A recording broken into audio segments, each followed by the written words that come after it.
Of course. Yeah, I mean, I think everyone saw a jump in their game. And what I tell Brad, and Brad and I laugh about this all the time. I always go like this. I go one level, maybe two.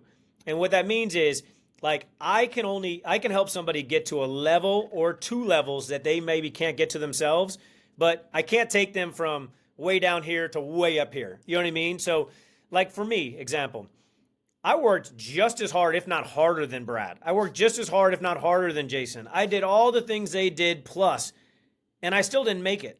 Now, that could have been talent, that could have been height, that could have been athleticism, that could have been a lot of factors. But I feel like I maximized my career to a very good place for what I was capable of doing. Now, saying that, I look back and I always say, man, I wish I would have had me for me because I think that I gave up the dream of playing NBA too early because I was too realistic. I was like, you know what? 5'11" white American, probably not getting drafted, average athlete, whatever. I made excuses and they seem justifiable because if you look, the last time a sub 6 foot white American was drafted, I think was like 1990 or something like that. So you're going, in my lifetime, there's only been like one or maybe zero guys that have ever been drafted. It's just not probable. But then you look at the outliers, the guys like, in the book, I actually outline a story about Isaiah Thomas. And, we were the same age and he's 5'8". And I remember as a freshman, he was probably, I don't know, 5'3", 5'4", 5'5", telling everybody he was going to make the NBA. He had some kind of, unbreakable faith that I didn't have, a mindset that I didn't have. And so I think that that's what I really learned was, my job was to help them on the court improve as much as they could, then also try to tap into, motivation and mindset levels that they couldn't tap to on their own. And then again, try to help them get to a level or two levels beyond what they could take themselves to. And I think that that's what, my job is always. If I see a kid at a park shooting, it's not like I'm going to say, oh man, I'm going to go work him out one time and now I'm going to give him the secret sauce to be an NBA player. What I'm saying is I'm going to go help him try to do one thing to help turn something on in his mind, one thing to try to turn on something in his heart, and then teach him something tactically or some kind of skill on the court that's going to improve his game.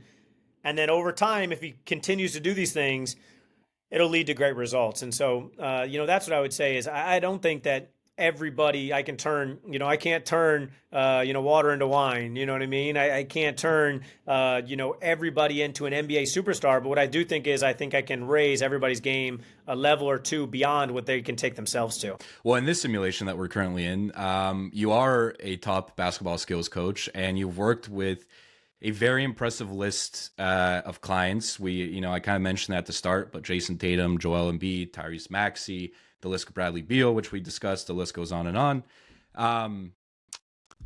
How do you think that your coaching has evolved as the game has evolved? A lot. I mean, first off, I've just evolved. I've grown. I've learned more. I've been more efficient in my training practices.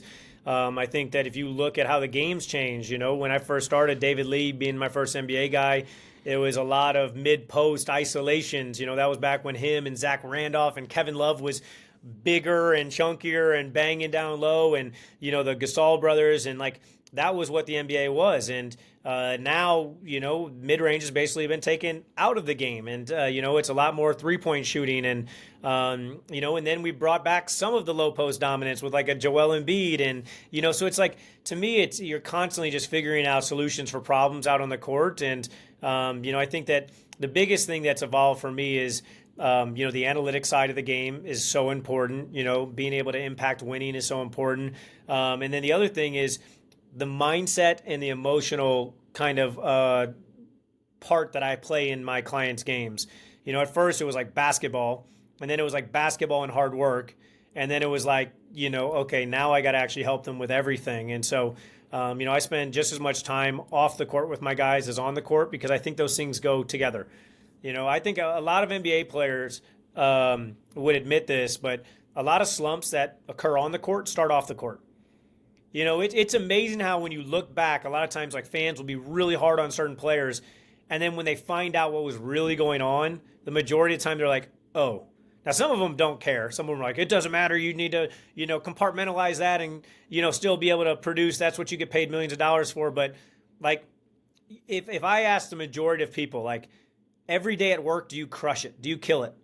They'd be like, no, I don't crush it. Some days I have good sales, some days I have bad. Most of the time I show up and I give halfway effort and I just get through the day. But yet NBA players are expected to be, at this high standard. And so I think that's what I've learned. I've also learned a lot about the NBA. Like for instance, let's say the NBA is 82 games. Most players are going to sit out 10 games, whether it's injury, load management, whatever. Let's say they play 72 games, and that's a good, healthy season.